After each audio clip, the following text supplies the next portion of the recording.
आते हैं। देखिए 18 से 19 सेंचुरी का जो टाइम था, इस टाइम पे इंग्लैंड और जर्मनी के अंदर इंडस्ट्रियल रिवॉल्यूशन हो रहा था, मतलब कि हाथ की बजाय इंडस्ट्रीज लगा के मशीनों से मास प्रोडक्शन हो रहा था। और जब ये हो रहा था तो इस टाइम पे लोग गांव से निकलकर एज लेबर सिटीज में काम करने पहुंच रहे थे। और जब ये लेबर्स इंडस्ट्रीज के अंदर काम करने लगे तो एज सच कोई पॉलिसी या फ्रेमवर्क तो था नहीं, तो इन फैक्ट्रीज के जो ओनर्स थे इन्होंने गरीब वर्किंग क्लास का खूब एक्सप्लॉयटेशन किया। कम पैसे में 14-14, 15-15 घंटे काम करवाए। इन फैक्ट्रीज के ओनर्स इतने ज्यादा पावरफुल होते जा रहे थे कि जो लॉस थे वो भी इनको फेवर करते थे। अब जब ये सारी चीजें चल रही थी तो सेम टाइम पे यानी कि ईयर 1848 में जर्मनी का एक फिलोसोफर और इकोनॉमिस्ट था जिसके बारे में ऑलरेडी आपने सुना होगा, कार्ल मार्क्स। तो कार्ल मार्क्स ने जब सोसाइटी के अंदर ये डिफरेंस देखा तो उसने एक डॉक्यूमेंट लिखा जिसको उसने 21 फरवरी 1848 को ऑफिशियली पब्लिश किया। इसमें उन्होंने लिखा कि ये सब जो हमारी सोसाइटी में चल रहा है ये फेयर नहीं है। सोसाइटी अब दो पार्ट में डिवाइड हो चुकी है। एक तरफ वो लोग हैं जिनके पास फैक्ट्री, पैसा, पावर, रिसोर्सेज सब पे कब्जा हो चुका है। इनको कार्ल मार्क्स ने कैपिटलिस्ट या रूलिंग क्लास कहा। और फिर कहा कि दूसरी तरफ वो लोग हैं जो दिन रात अमीरों से ज्यादा मेहनत करते हैं फिर भी गरीब हैं और इनके पास रिसोर्सेज और पावर का कोई कंट्रोल नहीं है। इनको कार्ल मार्क्स ने बोला वर्किंग क्लास, लेबर। और इस डॉक्यूमेंट के अंदर कार्ल मार्क्स ने इसका सॉल्यूशन भी दिया। उसने कहा कि देखो जब तक ये सिस्टम बदलेगा नहीं, अमीर अमीर होता जाएगा और गरीब जो है वो और गरीब होता जाएगा। गरीब गरीबी के अंदर से तब तक नहीं निकल पाएगा जब तक ये सिस्टम नहीं बदलेगा, चाहे वो कितनी भी मेहनत कर ले। और फिर कार्ल मार्क्स ने कहा कि अगर इस सिस्टम को बदलना है तो क्लासलेस सोसाइटी बनानी होगी जिसमें किसी के पास भी प्राइवेट प्रॉपर्टी नहीं होगी, सारे रिसोर्सेज और प्रॉफिट पे सबका बराबर का हक होगा। और इसके साथ साथ एक चीज और बोली जो अभी आगे चल के नक्सलिज्म का बेस बनेगी। उन्होंने कहा कि ये जो अमीर है इन सारी पावर और रिसोर्सेज पे कब्जा करके बैठा है, ये अपनी पावर और रिसोर्सेज जो है इनको पीसफुल तरीके से कभी नहीं देगा। इसलिए गरीबों और वर्किंग क्लास जो है इनको वायलेंस भी करना पड़ सकता है। अब 21 फरवरी 1848 को कार्ल मार्क्स ने ये जो डॉक्यूमेंट पब्लिश किया इसको द कम्युनिस्ट मैनिफेस्टो कहा गया और इस पूरी आइडियोलॉजी को कम्युनिज्म बोला गया। और यहीं से लाल रंग जो खून का रंग होता है उसे कम्युनिज्म के सिंबल से जोड़ा गया। आपने कई जगह पे लोगों को लाल सलाम बोलते हुए सुना होगा, कहीं कहीं पे आपने रेड कॉरिडोर सुना होगा। अब जब कार्ल मार्क्स ने इस पूरे एक्सप्लॉयटेशन के ऊपर एक डॉक्यूमेंट रिलीज किया तो पहले क्या था कि लोग एक्सप्लॉयटेशन तो झेल रहे थे लेकिन उनके पास उस चीज को समझाने का या एक्सप्रेस करने का कोई क्लियर तरीका नहीं था। कार्ल मार्क्स की ये थ्योरी यानी कि कम्युनिज्म आइडियोलॉजी ये जब लोगों तक पहुंची तो उससे हुआ ये कि लोगों को एक फ्रेमवर्क मिला जिसमें उनको समझ में आया कि गरीब होना उनकी गलती नहीं है, बल्कि ये जो पूरा सिस्टम है ये खराब है, इसकी वजह से ये लोग गरीब है। देखिए जितनी भी चीज मैं भी बता रहा हूं आप थोड़ा सा वेट करिएगा, अब ये सारी चीजें नक्सलिज्म से रिलेट करेंगी। तो अब इसके बाद होता क्या है कि 21 फरवरी 1848 को कार्ल मार्क्स ने डॉक्यूमेंट रिलीज किया जिसे कम्युनिस्ट मैनिफेस्टो बोला गया। और सेम टाइम पे यूरोप के अंदर लोग इक्वालिटी को लेकर प्रोटेस्ट वगैरह तो कर ही देते, लेकिन 3 दिन बाद 24 फरवरी 1848 को फ्रांस में प्रोटेस्ट हुए। इसके नेक्स्ट मंथ मार्च 1848 में और प्रोटेस्ट हुए। जर्मनी, ऑस्ट्रिया, इटली इन जगहों पे भी लोगों ने प्रोटेस्ट करना स्टार्ट किया, लेकिन अभी तक भी चीजें कंट्रोल में थी। लेकिन इसके लगभग 70 साल बाद यानी कि ईयर 1917 में आज का जो रशिया है उस समय वहां पे रशियन एम्पायर होता था, तो वहां पे एक फेमस लीडर था जिसका नाम आपने सुना होगा, व्लादिमीर लेनिन। इसने कार्ल मार्क्स की कम्युनिज्म वाली जो आइडियोलॉजी थी उसको बेस बनाया और वहां पे जो वर्कर्स और छोटे किसान थे उनको अपने साथ जोड़ा और वहां का जो राजा था उसके खिलाफ एक बहुत बड़ा रिवॉल्यूशन स्टार्ट कर दिया।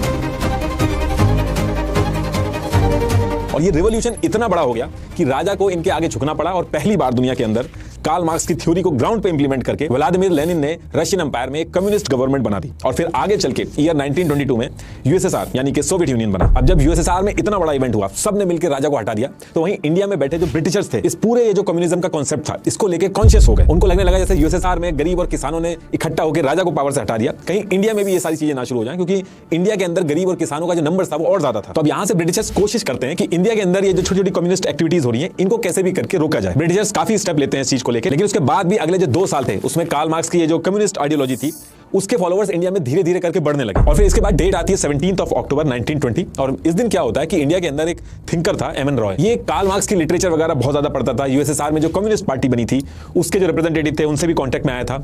ये क्या करता है अपने साथ कुछ लोगों को लेकर इंडिया से सीक्रेटली यूएसएसआर चला जाता है और यूएसएसआर के ताशकंद के अंदर ही ये लोग मीटिंग वगैरह करते हैं और वहीं पे प्लान वगैरह बनाते हैं और वहीं से यानी कि यूएसएसआर में बैठे बैठे communist party of India CPI launch कर देते हैं। और इस पार्टी को लॉन्च करने के बाद यूएसएसआर में ये जो एमएन रॉय था इसने अपने साथ जो शौकत उस्मानी, अबानी मुखर्जी इनको जो लेके आया था इनको ट्रेनिंग वगैरह कराई और उसके बाद वापस इंडिया भेज दिया। और इंडिया में वापस पहुंच के लोग क्या करते हैं कि इन्होंने अंडरग्राउंड कम्युनिस्ट सेल्स बनाए, पैम्पलेट बांटे, कम्युनिस्ट लिटरेचर जो था वो इंडियन लोगों को दिया और उनको समझाया कि उनका एक्सप्लॉयटेशन हो रहा है और कैसे कम्युनिज्म ही उनको बचा सकता है। और ईयर 1924 आते आते इन्होंने अपने साथ इंडिया के जो ट्रेड यूनियन थे, वर्कर्स, किसान, इन सबको जोड़ के बॉम्बे, कानपुर, बंगाल और मद्रास में कम्युनिज्म का एक ठीक ठाक बेस बना लिया। और फिर इसके जस्ट अगले साल 26 दिसंबर 1925 को ये लोग यूपी में इकट्ठा होते हैं, एक कॉन्फ्रेंस रखते हैं जिसे कानपुर कॉन्फ्रेंस भी कहते हैं। यहाँ पे एस.ए. धांगे, मुजफ्फर अहमद, नलिनी गुप्ता ये सब मिलकर सीपीआई को इंडिया के अंदर ऑफिशियली लॉन्च कर देते हैं। इससे पहले जो लॉन्च किया था वो इंडिया के बाहर किया था। अब ये जो सीपीआई का अंडरग्राउंड सपोर्ट बढ़ रहा था और ये लोग कॉन्फ्रेंस वगैरह बहुत तेजी से कर रहे थे, इससे ब्रिटिशर्स बिल्कुल भी खुश नहीं थे। इनका साफ कहना था कि जो सारी चीजें इंडिया में कम्युनिज्म के नाम पे हो रही हैं ये यूएसएसआर करा रहा है ब्रिटिशर्स को इंडिया के अंदर से बाहर करने के लिए। तो कुछ दिन तक तो ब्रिटिशर्स देखते हैं सारी चीजें और जब पानी सर से ऊपर हो जाता है तो britishers back to back CPI के खिलाफ एक्शन लेना स्टार्ट करते हैं। सेक्शन 121A आईपीसी के तहत मेरठ कॉन्स्पिरेसी केस चलाया इन्होंने और ऐसे ही 1-2 और स्टेप्स लिए और उसके बाद भी जब ये लोग नहीं माने तो ईयर 1934 में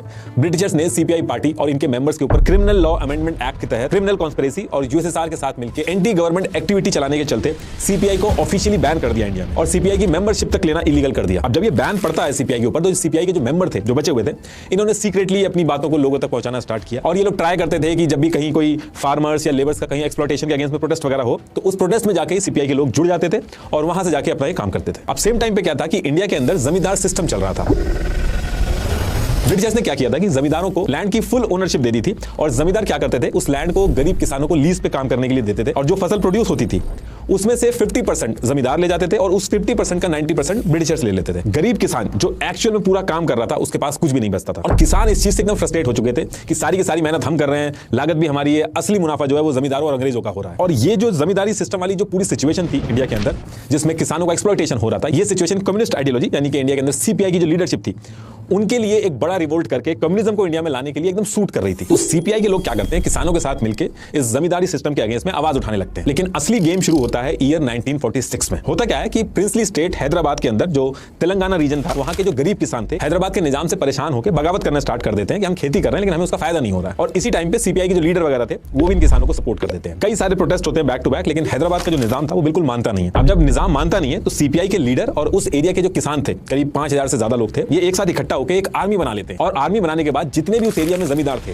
इनकी हवेलियों पे हमला कर देते हैं, लैंड रिकॉर्ड चला देते हैं और ऐसे कर करके प्रिंसली स्टेट ऑफ हैदराबाद के अंदर जो 3000 छोटे छोटे विलेज थे जिसमें करीब 30 लाख से ज्यादा लोग रहते थे, ये पूरा एरिया सीपीआई के कंट्रोल में आ जाता। ये जो पूरा एरिया आप रेड में मैप के ऊपर देख रहे हो, वारंगल, नालगोंडा, करीमनगर और आसपास के गांव सब सीपीआई के कंट्रोल में आ गया था। और सीपीआई क्या करता है, इस एरिया की जो 4 लाख हेक्टर जमीन जो थी वो गरीब किसानों में बांट देते हैं। अब आपका क्वेश्चन ये होगा कि ब्रिटिशर्स क्या कर रहे थे इस टाइम पे, वो क्यों नहीं सपोर्ट कर रहे थे, निजाम क्यों नहीं रोक पाया? तो देखिए ईयर 1946 में ब्रिटिशर्स जाने वाले थे इंडिया से, उनको कोई मतलब नहीं था इन सारी चीजों से और निजाम की जो फोर्सेस थी ये सीपीआई वाले और किसान वाले मिलकर जो छुप छुप के गुरिल्ला वॉरफेयर कर रहे थे और अटैक करके जो भाग जाते थे, इसका कोई सोल्यूशन ही नहीं निकल रहा था उनके पास। इस वजह से इस एरिया के ऊपर सीपीआई का कंट्रोल आ गया था। अब एक तरफ इतनी बड़ी चीज कर दी सीपीआई ने हैदराबाद के अंदर, वहीं सेम टाइम पे हैदराबाद के इधर नॉर्थ बंगाल में दिनाजपुर, मालदा, रागपुर, अभी ये सारा एरिया बांग्लादेश के अंदर आ गया। तो सीपीआई ने क्या कर रखा था कि किसानों के राइट्स और जमींदारी सिस्टम के अगेंस्ट में एक ऑल इंडिया किसान सभा बना रखी थी। तो हैदराबाद के एरिया में जब सीपीआई को सक्सेस मिलती है तो सेम टाइम पे सीपीआई की ऑल इंडिया किसान सभा क्या करती है, किसानों को अपने साथ मिला के एक बड़े स्केल पे तिभागा मूवमेंट स्टार्ट कर देती है। तिभागा मतलब 3 भाग,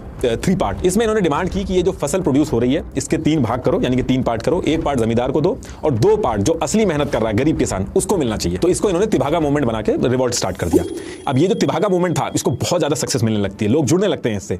लेकिन इसी बीच में क्या होता है कि 15 अगस्त 1947 को इंडिया को आजादी मिल जाती है और पार्टीशन के टाइम पे बंगाल का भी पार्टीशन होता है, उसका एक पार्ट जो होता है वो ईस्ट पाकिस्तान बन जाता है, यानी कि आज का बांग्लादेश। तो मोस्टली एरिया जहां पे तिभागा मूवमेंट चल रहा था, जहां सक्सेस मिल रही थी, वो आधा ईस्ट पाकिस्तान में चला जाता है, आधा इंडिया में रह जाता है। तो ये जो मूवमेंट थी ये भी रुक जाती है आजादी के बाद। अब इसके बाद इंडियन गवर्नमेंट पावर में आती है और नेहरू जी प्राइम मिनिस्टर बनते हैं। लेकिन आजादी मिलने के बाद भी सीपीआई कहता है ये जो आजादी हमें मिली है ये पूरी आजादी नहीं है, ये इंडियन गवर्नमेंट भी अलग नहीं है, ये भी जमींदारों और कैपिटलिस्टों की सरकार है। और फिर इसके बाद सीपीआई रुकता नहीं है, नेक्स्ट ईयर ही सीपीआई ऑफिशियली इंडियन गवर्नमेंट के खिलाफ रिवॉल्यूशन स्टार्ट कर देता है। इसका नाम देता है रिवॉल्यूशन नाउ, तुरंत क्रांति, और आर्म्ड रिवॉल्यूशन शुरू कर देता है इंडियन गवर्नमेंट के खिलाफ। अब जब ये सारी चीजें चल रही थी तो इसी टाइम पे सीपीआई के अंदर 2 यंग मेंबर थे, चारू मजूमदार और कोंडापल्ली सीतारमैया। ये पहले स्टूडेंट थे, फिर इन्होंने कार्ल मार्क्स और लेनिन की कम्युनिस्ट आइडियोलॉजी से इंस्पायर होकर सीपीआई को ज्वाइन कर लिया था और बहुत ही कम टाइम में लोग फेमस हो रहे थे और सीपीआई को बहुत तेजी से आगे बढ़ा रहे थे। ये दोनों नाम आप याद रखिएगा, अभी आगे चल के यही दोनों इंडिया की हिस्ट्री की सबसे बड़ी इंटरनल सिक्योरिटी थ्रेट नक्सलवाद को एस्टैब्लिश करेंगे। अब इधर इंडिया में तो ये सारी चीजें चल रही थी और सेम टाइम पे इंडिया के बगल में जो इंडिया का पड़ोसी था चाइना, वहां भी सेम इंडिया जैसी दिक्कत चल रही थी। वहां भी फैक्ट्रीज ज्यादा नहीं थी, वहां की इकोनॉमी भी फार्मिंग पे बेस्ड थी और वहां भी किसान नंबर्स में ज्यादा थे और जमींदारी सिस्टम था। थोड़े से अमीर लोगों के पास बहुत सारी लैंड थी वहां पे भी। तो चाइना में क्या होता है कि एक कम्युनिस्ट लीडर था माओ जेडोंग,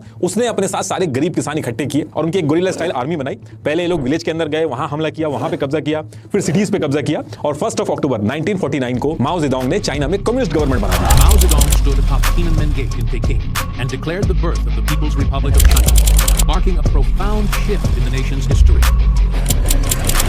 इस पूरे रिवॉल्यूशन में 1 मिलियन से ज्यादा जमींदारों का कत्लेआम हुआ, मास रिलोकेशन हुआ, भूखमरी फैली। अब ये चीज मैं इसलिए बता रहा हूं क्योंकि इसका डायरेक्ट इंपैक्ट इंडिया पे भी हुआ। इंडिया की जो सीपीआई थी वो भी सेम चीज प्लान करने लगी और आपस में इन्होंने डिस्कशन स्टार्ट कर दिया कि इंडिया की सिचुएशन चाइना की तरह ही थी।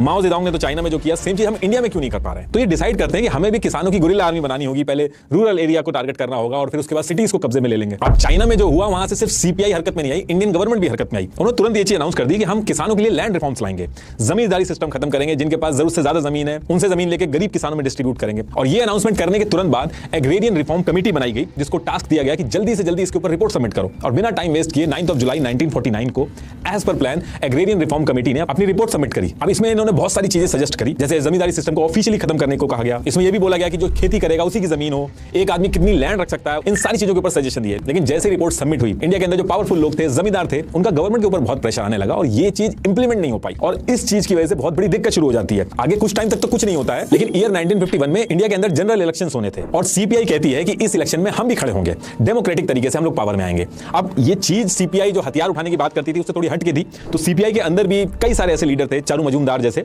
जो हमेशा से चाइना स्टाइल में हथियार उठा के लड़ाई करना चाहते थे। वो गुस्सा भी हो गए थे। इनफैक्ट चाइना की जो कम्युनिस्ट पार्टी थी, वो वहां से बैठे बैठे इंडिया की जो सीपीआई पार्टी थी, ये जो इलेक्शन लड़ने की अप्रोच रख रही थी, इसको क्रिटिसाइज करने लगी। लेकिन सीपीआई के जो मेन लीडर थे वो मानते नहीं है, वो इलेक्शन लड़ते हैं। अब इंडियन गवर्नमेंट ने जो लैंड रिफॉर्म का वादा किया था उसको इंप्लीमेंट नहीं किया था, तो उसकी वजह से थोड़े नेगेटिव सेंटीमेंट्स थे, तो इस चीज का उसको थोड़ा नुकसान होता है। और सीपीआई जो है, जो एकदम नई पार्टी थी, वो सेकंड हाईएस्ट सीट जीत के मेन ऑपोजिशन पार्टी बन जाती है और फिर आगे चल के केरला के असेंबली इलेक्शन भी जीत जाती है। ये बहुत ही अलार्मिंग सिचुएशन थी कांग्रेस गवर्नमेंट के लिए, तो कांग्रेस तुरंत इस पे एक्ट करती है और जमींदारी सिस्टम इंडिया के अंदर खत्म करने के लिए लॉज बनाने पे ध्यान देती है। State by state in laws को इंप्लीमेंट करना स्टार्ट किया ताकि किसान नाराज ना हो और सीपीआई के साथ जुड़ने ना लगे, तो स्टेट बाय स्टेट इन्होंने ये चीज इंप्लीमेंट करनी स्टार्ट कर दी। अब एक तरफ तो ये सारी चीजें चल रही थी, वहीं दूसरी तरफ सीपीआई जो इलेक्शन लड़ रही थी, इसकी वजह से सीपीआई के अंदर ही आइडियोलॉजिकल डिफरेंसेस आ गए थे, दो गुट बन गए थे और इसकी वजह से एक गुट ने सीपीआई से अलग होकर एक नई पार्टी बनाई, CPIM, communist party of India Marxist. तो एक तरफ सीपीआई थी, दूसरी तरफ उससे अलग होकर सीपीआईएम बन गई और तीसरी तरफ चारू मजूमदार जो था, वो वेस्ट बंगाल के अंदर अंडरग्राउंड था, उसको इंडियन फोर्सेस ढूंढ रही थी। वो एकदम क्लियर था कि हमें हथियार उठा के चाइना की तरह, माओ जेडोंग की तरह ही इंडिया के अंदर पावर में आना है। और वो डेली बेसिस पे सीपीआई जो इलेक्शन लड़ती थी,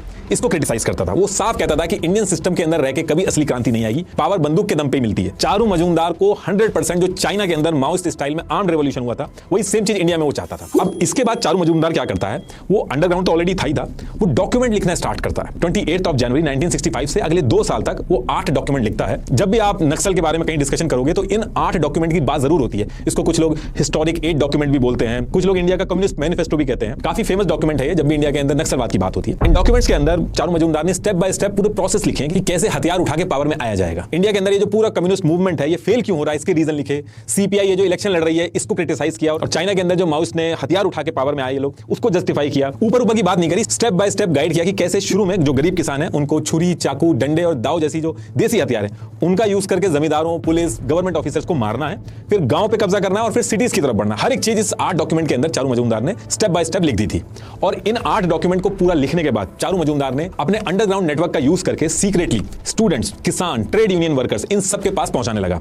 और जब ये डॉक्यूमेंट बहुत ज्यादा वायरल होने लगा तो सीपीआई से अलग हुई सीपीआईएम, ये चारू मजूमदार को क्रिटिसाइज कर देते हैं, यहां तक कि अपनी पार्टी से भी बैन कर देते हैं। अब इधर जब ये चारू मजूमदार के ये 8 डॉक्यूमेंट वायरल हो रहे थे, तो सेम ईयर 1967 में वेस्ट बंगाल के अंदर दार्जिलिंग डिस्ट्रिक्ट थी, वहां पे सिलीगुड़ी एरिया के पास एक गांव था नक्सलबाड़ी। यहां मेनली संथल, ओरावन, मुंडा और राजबंसी ट्राइबल कम्युनिटी के लोग रहते थे और इनमें से करीब 40% लोग जमींदारों के यहाँ पे काम करते थे और जमींदार जो थे वो असली प्रॉफिट यहाँ से लेके जाते थे। ये जो मैं आपको बता रहा हूँ, ये बहुत इंपॉर्टेंट पार्ट है वीडियो का। ये आपको अगर समझ में आ गया तो पूरे नक्सलवाद का इशू जो आपको समझ में आ जाए। तो ये जो पूरा नक्सलबाड़ी गांव था, इसके आउटर पे 3 पुलिस स्टेशन थे। एक नक्सलबाड़ी पुलिस स्टेशन था, दूसरा खरीबारी और तीसरा फंसी देवा। और इस नक्सलबाड़ी गांव में एक बिमल किसान नाम का एक ट्राइबल फार्मर रहता था और इस फार्मर की जो जमीन थी, इसके ऊपर ईश्वर तिर्के नाम का एक जमींदार था, उसने और उसके आदमियों ने कब्जा कर लिया था। ये कई बार पुलिस स्टेशन गया लेकिन इसकी सुनवाई नहीं होती है, तो इसने क्या किया था, कोर्ट के अंदर एक केस फाइल कर दिया था और काफी टाइम से ये केस चल रहा था। अब होता क्या है कि 2 मार्च 1967 को वेस्ट बंगाल में सीपीआई इलेक्शन जीत के पावर में आ जाती है और कोइंसिडेंस भी आप देखिए कि सेम डे सुप्रीम कोर्ट ने बिमल किसान के फेवर में जजमेंट दे दिया और जो लैंड की ओनरशिप थी वो ऑफिशियली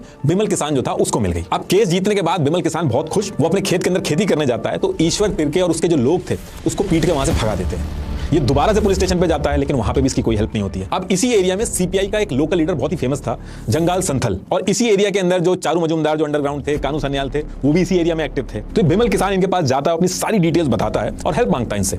अब सेम डे सीपीआई के जितने लोग थे ये क्या करते हैं, 150 सीपीआई मेंबर को इकट्ठा करते हैं और अपने साथ जो ट्राइबल किसान थे उनको जोड़ते हैं, एक ग्रुप बना के सीपीआई का झंडा लेके और तीर और कमान लेके इस एरिया के जो जमींदार थे उनके ऊपर हमला कर देते हैं और 300 मन धान यानी कि करीब 12 टन चावल जो था उसको लूट के ले जाते हैं। और ये चीज यही रुकती नहीं है, इसके बाद 18 मार्च 1967 को फिर से ये जो सीपीआई के लीडर वगैरह थे ये किसानों के साथ मिलकर मीटिंग करते हैं और इस मीटिंग के अंदर डिसाइड होता है कि ये जो पूरा एरिया है इसके अंदर हम पुलिस को नहीं आने देंगे, पुलिस की एंट्री एकदम बैन होगी। ये एक चीज डिसाइड होती है। दूसरी चीज डिसाइड होती है कि इस पूरे एरिया के जो जमींदार हैं उनके ऊपर हमला किया जाएगा, उनको जान से मारा जाएगा और उनकी जमीनें छीनी जाएंगी। और जिन किसानों ने सीपीआई की तराई कृषक सभा, ये सीपीआई की एक विंग थी किसान की, इसमें 20 पैसा देकर मेंबरशिप लेनी होती थी, तो जिन किसानों ने इसकी मेंबरशिप ले रखी होगी वो जमीन इनमें बांट दी जाएगी। अब इन सारी चीजों की वजह से डे बाय डे किसान जो थे उस एरिया के वो सीपीआई के साथ जुड़ने लगते हैं। और ये सारा प्लान बनने के बाद मार्च 1967 से मई 1967 यानी कि इन 3 महीनों में टोटल 100 हमले करते हैं ये लोग और कुल्हाड़ी, फरसे और दाव जैसे हथियारों से जमींदारों को मारते हैं और जो लैंड रिकॉर्ड वगैरह थे उनको जला देते हैं। और जो पुलिस थी वो अगर कार्रवाई करने गांव के अंदर घुसती थी तो उसको घुसने नहीं देते थे। लेकिन 23 मई 1967 को क्या होता है कि एक इंस्पेक्टर था सोनम वांगड़ी,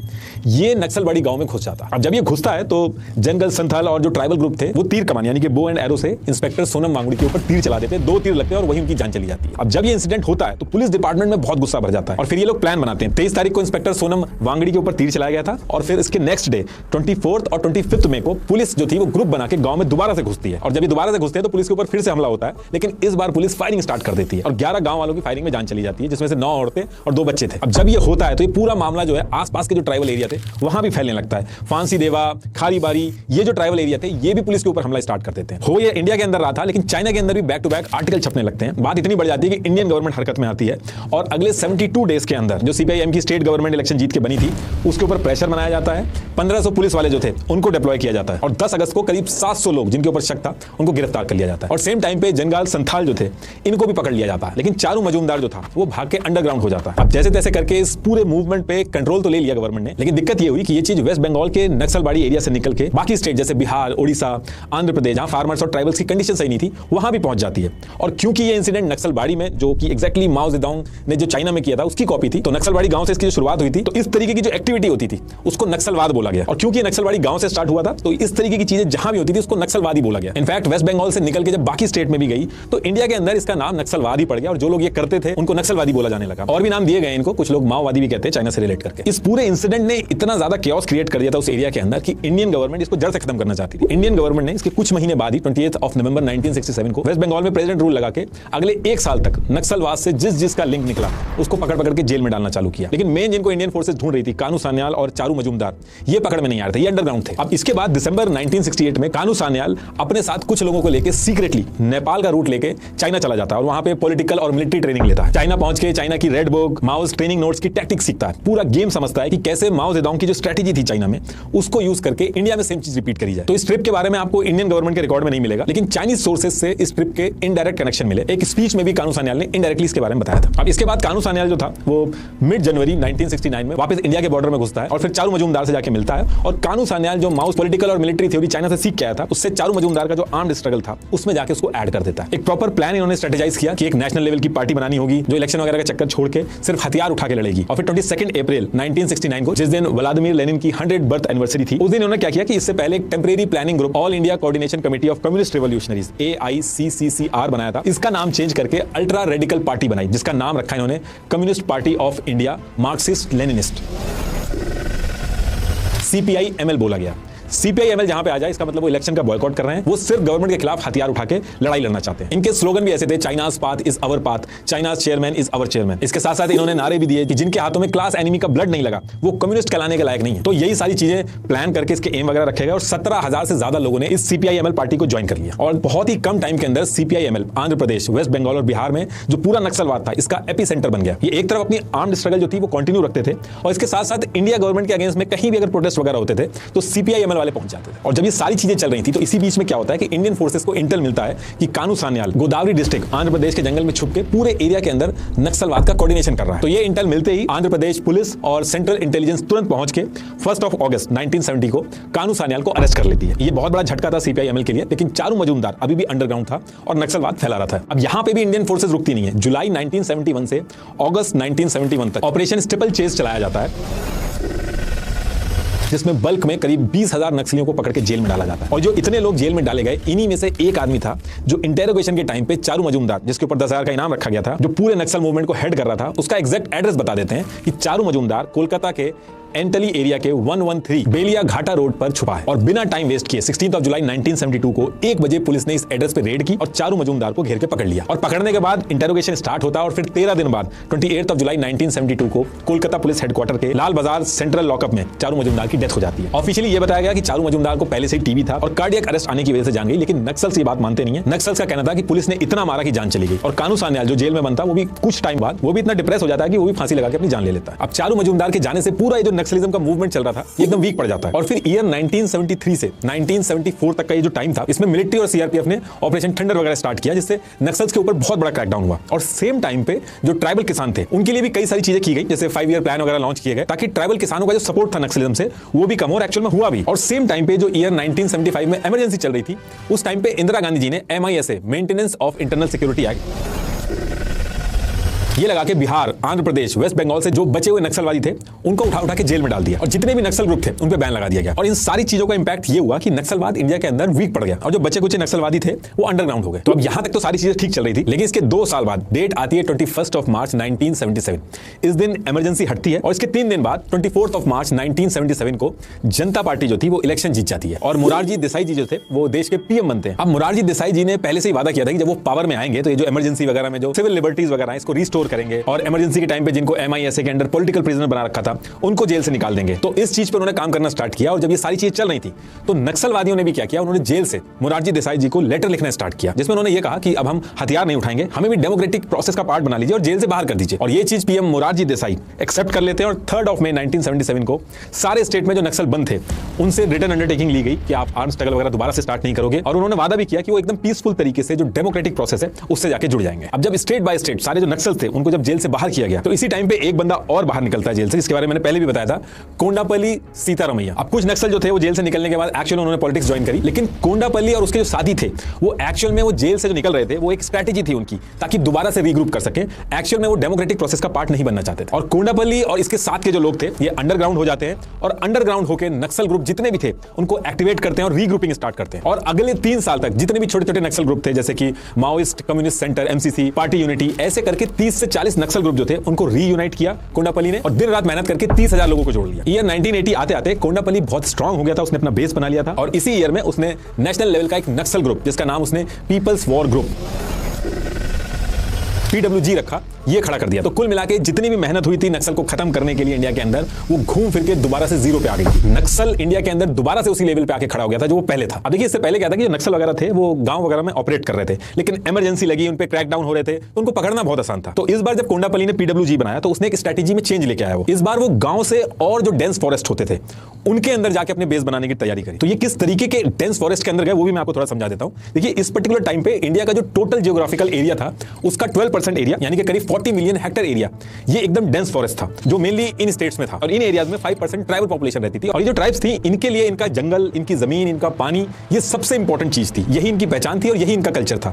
इनको मॉडर्नाइजेशन, पॉलिटिक्स इससे कुछ लेना देना नहीं था, ये मेन स्ट्रीम नहीं थे, घने जंगलों में रहते थे। और अंग्रेजों के टाइम से इनके जो जंगल्स वगैरह थे वो काटे जा रहे थे, कई सारे ऑफिसर्स ने इनका एक्सप्लॉयटेशन वगैरह भी करना शुरू कर दिया था। तो इन सारी चीजों से निपटने के लिए इंडियन कॉन्स्टिट्यूशन में 5th शेड्यूल नाम से एक स्पेशल सेक्शन ऑलरेडी बनाया गया था जिसमें आर्टिकल 2441 के तहत ये था कि ट्राइबल्स की एक ट्राइब्स एडवाइजरी काउंसिल होगी जिसमें 75% ट्राइबल्स ही होंगे और इनके एरिया के अंदर जो एक्चुअल फैसले होंगे, जो इनकी नीड्स होगी वो यही ट्राइब्स एडवाइजरी काउंसिल जो है वही डील करेगी। ये जो ट्राइबल एरियाज थे ये इतने डेंस और रिमोट थे कि इनकी प्रॉपर मैपिंग तक नहीं हो पाती थी, ना रोड, ना स्कूल, ना हॉस्पिटल्स, ना पुलिस सिस्टम। और ये जो रूल्स वगैरह गवर्नमेंट ने बना तो दिए थे लेकिन ये ऑन पेपर थे। ग्राउंड रियलिटी ये थी कि ज्यादातर जो ट्राइबल्स थे जो इस एरिया में रहते थे वो इस एरिया के जो जमींदार थे उनके खेतों में जाके खेती करके अपना पेट पालते थे और उनका एक्सप्लॉयटेशन होता था। आए दिन जमींदारों और ट्राइबल्स के बीच में डिस्प्यूट होते थे लेकिन ट्राइबल्स की सुनवाई नहीं हो पा रही थी। और सेम ईयर में जिस ईयर में नक्सलों ने PWG बनाई उसी टाइम पे एक और चीज करी गवर्नमेंट ने, फॉरेस्ट कंजर्वेशन एक्ट 1980 भी लेके आ गई जिसमें यह था कि अब ट्राइबल जो जंगल में जाकर लकड़ी, पत्ते, फ्रूट्स ले आते थे उसके लिए भी फॉरेस्ट ऑफिसर से उनको परमिशन लेनी होगी। तो ये जो सारी सिचुएशन हुई डेंस फॉरेस्ट और जो रूल्स आ गए गवर्नमेंट के, ट्राइबल जो थे उनका एक्सप्लॉयटेशन हो रहा था, वो ना कुछ भी हो रहे थे। कोंडापल्ली ने इस पूरी सिचुएशन को एकदम परफेक्ट समझा अपनी नक्सलवादी गतिविधियों को आगे बढ़ाने के लिए। तो कोंडापल्ली की जो PWG थी ये क्या करते हैं, गांव से ज्यादा अंदर जो डेंस फॉरेस्ट है जहां ट्राइब्स रहते थे इनके रीजन में जाके धीरे धीरे घुसना स्टार्ट किया और इनका ट्रस्ट जीतना स्टार्ट किया। कोंडापल्ली की जो PWG थी ये आंध्र प्रदेश, तेलंगाना, छत्तीसगढ़, उड़ीसा, महाराष्ट्र, झारखंड, बिहार के जितने डेंस एरिया थे इनमें घुसना स्टार्ट करती है और जब ये इन डेंस फॉरेस्ट में घुसे तो इन्होंने ट्राइबल्स का ट्रस्ट जीतने के लिए बहुत मेहनत भी करी। जैसे कम्युनिकेशन स्ट्रॉन्ग करने के लिए इन्होंने गोंडी लैंग्वेज भी सीखी और इन्होंने ट्राइबल्स के साथ मिलकर उनकी प्रॉब्लम सुनी और इनको प्रोटेस्ट वगैरह करना भी सिखाया। तो पीडब्ल्यूजी ने ये जो ट्राइबल्स को प्रोटेस्ट वगैरह सिखाया था और जब एक्चुअल में ट्राइबल्स ने गवर्नमेंट के खिलाफ प्रोटेस्ट किए तो उनको इसका फायदा भी मिला। जैसे शुरू में इन्होंने प्रोटेस्ट किया तो गवर्नमेंट ने ट्राइबल्स को केटल को जंगल के अंदर ले जाना, जंगल में लकड़ी लेके आना और छोटी मोटी हंटिंग के लिए भी अलाउ कर दिया। ईयर 1982 से ईयर 1990 तक पीडब्ल्यूजी ने इन डेंस फॉरेस्ट में घुस के ट्राइबल का ट्रस्ट जीतने के लिए बहुत ज्यादा मेहनत करी, अपना बेस एस्टैब्लिश किया। जैसे ये जो पूरी बेल्ट थी, नॉर्थ तेलंगाना, बस्तर, छत्तीसगढ़, गढ़चिरौली, महाराष्ट्र, साउथ ओडिशा, इस बेल्ट को आगे चल के रेड कॉरिडोर भी बोला गया। तो इसमें क्या था कि ट्राइबल जो थे वो फॉरेस्ट के अंदर से पेपर बनाने के लिए बैम्बू स्टिक्स और बीड़ी बनाने के लिए तेंदुपत्ता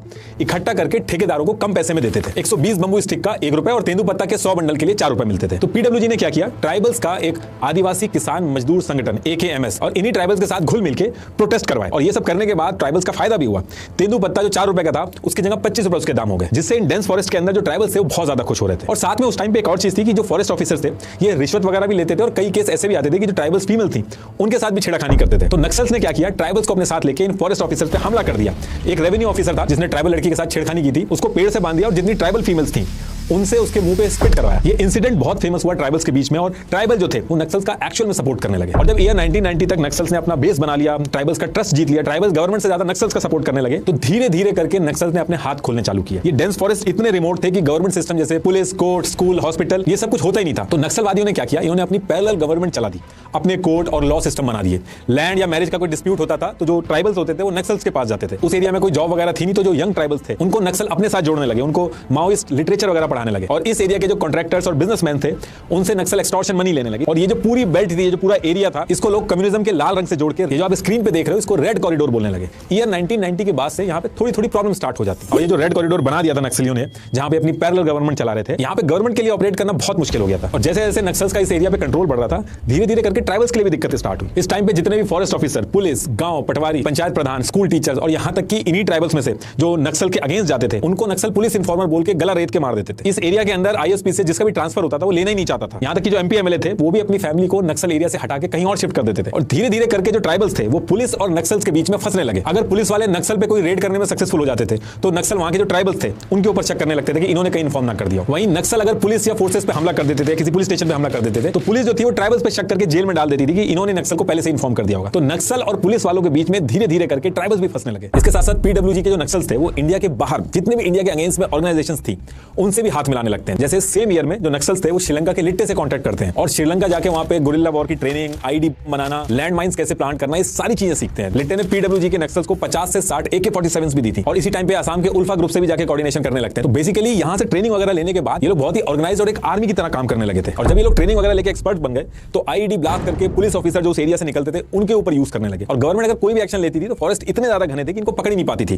ट्राइबल्स का भी सपोर्ट रहता था। ये लोग लेयर सिस्टम में रहते थे, first layer, second layer, third layer और एकदम आउटर लेयर जो रहती थी उसमें जो ट्राइबल्स थे वो गवर्नमेंट कोई भी एक्शन लेती थी तो उससे 1 घंटे पहले इनको इन्फॉर्म कर देते थे तो ये उस एरिया से भाग जाते। इसके साथ साथ जो इंडिया की स्टेट गवर्नमेंट्स थी उनमें कोऑर्डिनेशन बिल्कुल नहीं था। तो एक स्टेट गवर्नमेंट अगर एक्शन लेती थी तो ये दूसरे स्टेट में भाग के छुप जाते थे। इसलिए इंडियन गवर्नमेंट्स चाह के भी कुछ कर नहीं पा रही थी। लेकिन ये इशू बहुत बड़ा बनता जा रहा था। इंडिया के अंदर ही इस पूरे रेड कॉरिडोर से इंडिया का कंट्रोल धीरे धीरे करके खत्म होता जा रहा था। बाहर के जो आतंकवादी ऑर्गेनाइजेशन थी, कंट्रीज थी जो इंडिया के अगेंस्ट में थी, वो सब इन नक्सलियों को हेल्प कर रही थी। अब देखिए इसके बाद जब ईयर 1991 शुरू होता है तो 2-3 चीजें ऐसी होती है जिसकी वजह से अभी तक जितनी भी नक्सल एक्टिविटीज हो रही थी उनकी फ्रीक्वेंसी बहुत ज्यादा बढ़ जाती है और ये बहुत बड़ा बन जाता है। अब देखिए ईयर 1991 की जो स्टार्टिंग थी, इस टाइम पे इंडिया की इकोनॉमी में बहुत क्राइसिस थी और इस इकोनॉमिक क्राइसिस से निपटने के लिए इंडिया ने जो इंडिया और इंडिया के बाहर की जो प्राइवेट कंपनी थी उनके लिए भी अपना मार्केट खोला। तो जब ये मार्केट खोला तो ये जो ट्राइब एरिया थे, फॉरेस्ट थे, इनके जो प्रोडक्ट्स थे, मिनरल्स थे, इनकी डिमांड बहुत ज्यादा बढ़ी और वो सब इन्हीं ट्राइबल एरियाज में मिलते थे। इस टाइम पे इंडिया के टोटल कोल प्रोडक्शन का 85% हिस्सा इन्हीं ट्राइबल स्टेट से आता था और इन्हीं एरिया में नक्सल्स ने अपना कब्जा कर रखा था। और जब ये प्राइवेट कंपनीज ट्राइबल एरिया में घुस रही थी तो जो ट्राइबल्स थे वो इससे बहुत ज्यादा अनकंफर्टेबल हो गए थे। तो जो नंबर्स थे नक्सल्स के वो बहुत ज्यादा बढ़ने लगे थे। ट्राइबल जो थे और गवर्नमेंट जो थी उनके बीच में बहुत ज्यादा डिफरेंसेस होने लगे थे जिसका सारा एडवांटेज नक्सल्स को मिला। तो नक्सल्स ने अपनी एक्टिविटीज बहुत ज्यादा तेज कर दी थी और इसी टाइम पे गवर्नमेंट ने कोंडापल्ली को भी पकड़ लिया था और उसको जेल में डाल दिया था। और क्योंकि प्राइवेट कंपनीज इन ट्राइबल एरियाज में बहुत ज्यादा घुसने लगी थी जिससे ट्राइबल्स जो थे वो बहुत ज्यादा अनकंफर्टेबल थे, तो इस चीज को सही करने के लिए भी गवर्नमेंट ने स्टेप लिया। Government panchayat extension to schedule area act 1996 लेके आती है जिसमें यह था कि जो प्राइवेट कंपनीज इन ट्राइबल एरिया में जा रही हैं, कोई भी डेवलपमेंट प्रोजेक्ट लेके जाती हैं या कोई भी माइनिंग वगैरह करती हैं, तो ट्राइबल की जो ग्राम सभा है वो ये सारी चीजें चेक करेगी और उनको परमिशन देगी, तभी ये प्राइवेट कंपनीज ट्राइबल एरिया में जाके माइनिंग वगैरह कर सकती हैं। अब अब ऑन पेपर तो ये सारी चीजें बहुत अच्छी थी, लेकिन करप्शन इतना ज्यादा था कि प्राइवेट कंपनीज घुसती हैं ट्राइबल एरियाज में, बिना कोई रूल फॉलो करे माइनिंग वगैरह सब करने लगती हैं। ट्राइबल से परमिशन लेना तो बहुत दूर की बात, उनको लीज के पेपर तक देखने को नहीं मिलते थे। और ये जो प्राइवेट कंपनीज के जो ओनर थे, ये जो सारी चीजें कर रहे थे, इनके खिलाफ कई सारे ट्राइबल एनजीओज थे, वो कोर्ट में जाके केस कर देते हैं। कोर्ट ने कहा कि scheduled area land transfer regulation and the states transfer of property act के हिसाब से प्राइवेट कंपनीज जो हैं इस पूरे ट्राइबल एरिया में नहीं घुस सकती। अब सुप्रीम कोर्ट ने जो फैसला लिया, इससे बहुत भारी नुकसान होने लगा। स्टेट गवर्नमेंट और सेंट्रल गवर्नमेंट जो है वो सुप्रीम कोर्ट में अपील भी करती है कि जो वर्डिक्ट है इसको आप अमेंडमेंट कर दीजिए, लेकिन सुप्रीम कोर्ट मानता नहीं है। अब सुप्रीम कोर्ट ने जो जजमेंट दिया था, इस चीज से बचने के लिए प्राइम मिनिस्टर अटल बिहारी वाजपेयी जी, इन्होंने एक जुगाड़ निकाला और इन्होंने क्या किया, जो मिनिस्ट्री ऑफ माइंस थी उसे एक सीक्रेट डॉक्यूमेंट सारे स्टेट के चीफ सेक्रेटरीज को भिजवा दिया। इसमें कॉन्स्टिट्यूशन का जो 5th शेड्यूल था, इसमें ट्राई किया गया कि उसकी लैंग्वेज को इस तरीके से अमेंड किया जाए ताकि ट्राइबल एरिया में प्राइवेट कंपनीज भी घुस सकें। लेकिन दिक्कत यह होती है कि जो सीक्रेट डॉक्यूमेंट था ये लीक हो जाता है और ट्राइबल्स इस चीज से बहुत ज्यादा गुस्सा हो जाते हैं, बहुत सारे प्रोटेस्ट होने लगते हैं। और जब ये चीज भी फेल हो जाती है तो उसके बाद भी गवर्नमेंट मानती नहीं है। Government PSU company, Bharat aluminium company, इसके 51% shares private company Sterlite industry को सेल कर देती है। इससे हुआ यह कि इनडायरेक्टली ट्राइबल एरिया के अंदर जो प्राइवेट कंपनी थी उसको गवर्नमेंट के थ्रू इनडायरेक्ट एक्सेस मिल गया। नक्सलवाद जो था वो पहले भी बहुत तेजी से फैल रहा था, लेकिन जब से प्राइवेट कंपनीज ट्राइबल एरिया में घुसी उसके बाद से ट्राइबल्स ने नक्सल्स का जम के सपोर्ट किया और नक्सल इंडिया के अंदर अपने पीक की तरफ बढ़ने लगा। बहुत ज्यादा इंसिडेंट्स होने लगे और इसका नुकसान सिर्फ जान का ही नहीं था, गवर्नमेंट का ही नहीं था, जो आसपास की जो प्राइवेट कंपनीज थी, जो लोगों की जॉब्स थी, उन पे भी इंपैक्ट पड़ रहा था। वेस्ट बंगाल के अंदर नैनो कार प्लांट के लिए टाटा ने लैंड एक्वायर किया था, लेकिन नक्सल्स ने ट्राइबल्स के साथ मिलकर इतना उधम मचाया, इतने प्रोटेस्ट किए कि टाटा को अपना प्लांट गुजरात में शिफ्ट करना पड़ा, जिससे बंगाल के अंदर 2000 डायरेक्ट और 10,000 इनडायरेक्ट जॉब गई। 1000 करोड़ का इन्वेस्टमेंट का लॉस हुआ। साउथ कोरिया की Pohang iron and steel company जो थी वो उड़ीसा के अंदर अपना प्लांट लगाने आई थी। ये इंडिया की हिस्ट्री का सेकंड हाईएस्ट एफडीआई इन्वेस्टमेंट था, $12 बिलियन का। नक्सल्स ने इतना कोहराम मचाया, इतने हमले किए इस एरिया में, कंपनी डर के मारे चली गई इंडिया के अंदर से और बहुत नुकसान हुआ इंडिया को। मॉनिटरी नुकसान तो हो ही रहा था, उसके साथ साथ इस पूरे एरिया में जो रेड कॉरिडोर था, एमपी, एमएलए, आईएएस, पीसीएफ, इन सब के ऊपर ये लोग डेली बेसिस पे हमला करने लगे। 1 अक्टूबर 2003 को आंध्र प्रदेश के सीएम चंद्रबाबू नायडू तिरुपति से तिरुमाला जा रहे थे। नक्सल्स ने इनके ऊपर अटैक करने का प्लान बनाया और रास्ते में 17 आईडी बम लगा दिए। कार वहां पे पहुंची और फटा तो चीफ मिनिस्टर चंद्रबाबू नायडू जो थे उनकी कार हवा में उड़ गई, उनकी कॉलर बोन में फ्रैक्चर हुआ, लेकिन जान बच गई। और जो advance military grade claymore mine ये लोग यूज कर रहे थे अटैक के लिए, वो जो लोकल इंडिया की सिक्योरिटी फोर्सेस थी उनके पास तक नहीं थी, लेकिन नक्सल्स के पास थी। इस इंसिडेंट के बाद क्रैकडाउन बहुत ज्यादा तेजी से स्टार्ट हो गया था। तो नक्सल्स ने अपनी पावर को बढ़ाने के लिए जो छोटे छोटे नक्सल ग्रुप थे उन सबको मिला के एक ग्रुप बना लिया, सीपीआई माओइस्ट नाम से। ये एक यूनाइटेड सारे नक्सल्स ग्रुप को बना के बैक टू बैक हमला करने लगे, बहुत तेजी से हमले करने लगे। हाल ये हो गया था कि इंडियन गवर्नमेंट के पैरेलल में ये जो नक्सल थे अपनी गवर्नमेंट चलाने लगे, यानी कि सीपीआई माओइस्ट वाले अपनी गवर्नमेंट चलाने लगे। अब इसके बाद अगले जो 5 साल थे, यानी कि 2005 से 2010 का जो टाइम था,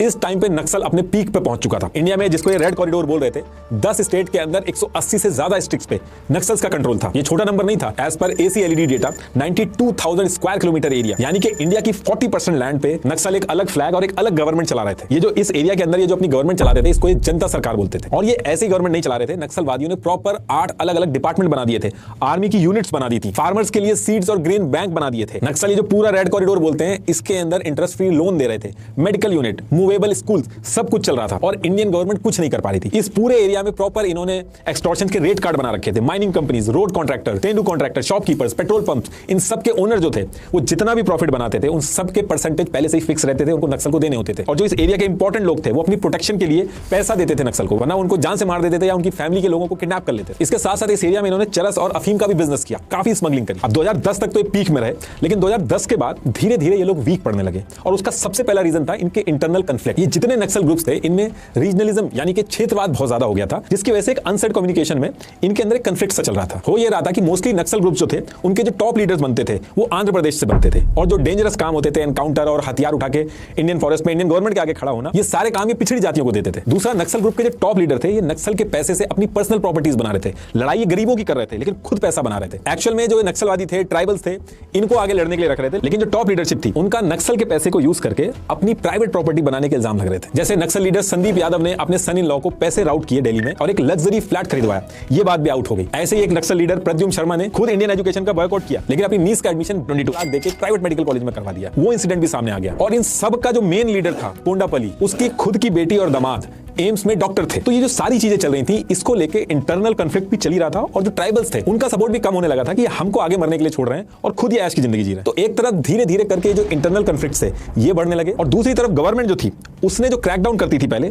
उसका भी स्टाइल चेंज कर दिया। पहले क्या होता था कि नक्सल्स को पकड़ने में बहुत ज्यादा दिक्कत आती थी, लेकिन इस बार सीआरपीएफ, स्टेट पुलिस और इंटेलिजेंस एजेंसी जो थी, इन्होंने एक कोऑर्डिनेटेड तरीके से मॉडर्न हथियार और टेक्नोलॉजी का यूज करके इनके ऊपर क्रैकडाउन स्टार्ट किया, जिससे नक्सल्स को बहुत ज्यादा नुकसान हुआ। नक्सल्स के ऑपरेशंस में हेलीकॉप्टर भी यूज होने लगे। इसके साथ साथ नक्सल्स रहते तो फॉरेस्ट के अंदर थे, लेकिन सिटीज के अंदर जो अर्बन एरियाज थे, वहां पे भी इन्होंने टीचर्स, लॉयर्स, जो प्रोफेसर वगैरह रहते थे, उनके साथ कोऑर्डिनेट करके शेल्टर वगैरह ये सारी चीजें भी प्लान की थी। तो एनआईए ने नक्सल जो सिटीज के अंदर कोऑर्डिनेशन करते थे, शेल्टर लेते थे, इनके जब ईमेल और लैपटॉप ट्रैक करे तो उसमें पता चला कि नक्सल जो है वो सिटीज के अंदर भी अपना बेस बना रहे हैं। अर्बन सिटीज की जो प्रॉब्लम थी, जैसे unemployment, caste issues, religion issue, इसके ऊपर में भी घुसने के लिए इन्होंने एक प्रॉपर प्लानिंग बना रखी थी। Urban perspective, our work in urban areas, इस नाम से एक डॉक्यूमेंट तक रिलीज कर रखा था, उस पर काम कर रहे थे। ये सिटीज में जितने भी लॉयर्स, एनजीओ, शेल्टर्स, आर्म्स और लॉजिस्टिक अरेंजमेंट करने के लिए जितने भी इंटेलेक्चुअल, लॉयर्स, प्रोफेसर थे, इनको फंड ट्रांसफर कर करके इनको अपनी तरफ कर रहे थे, जो नक्सल के बिहाफ पे सुप्रीम कोर्ट के अंदर कोर्ट के केस डाल के लॉयर्स का यूज करके उनको सपोर्ट देते थे। तो बेसिकली कॉन्स्टिट्यूशन का भी यूज करने लगे थे। ये जो पूरा अर्बन सिटीज के अंदर नक्सल घुस रहे थे, जो बढ़ रहे थे,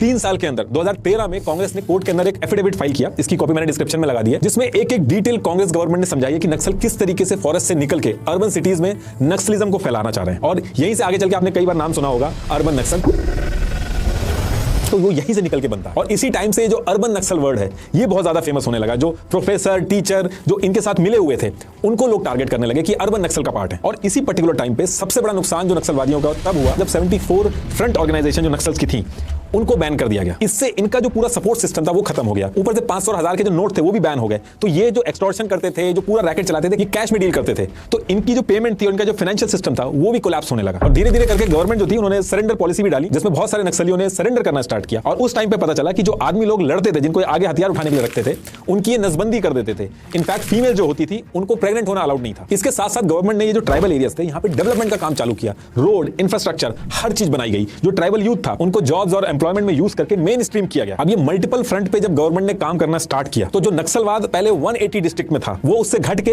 18 डिस्ट्रिक्ट में रह गया। ये स्क्रीन पे आप ईयर वाइज देख सकते हो। और अभी अगर करंट सिनेरियो की बात करें, तो जो हमारे होम मिनिस्टर है अमित शाह, इन्होंने स्टेटमेंट दिया है कि 2026 तक इंडिया से नक्सलवाद हमेशा के लिए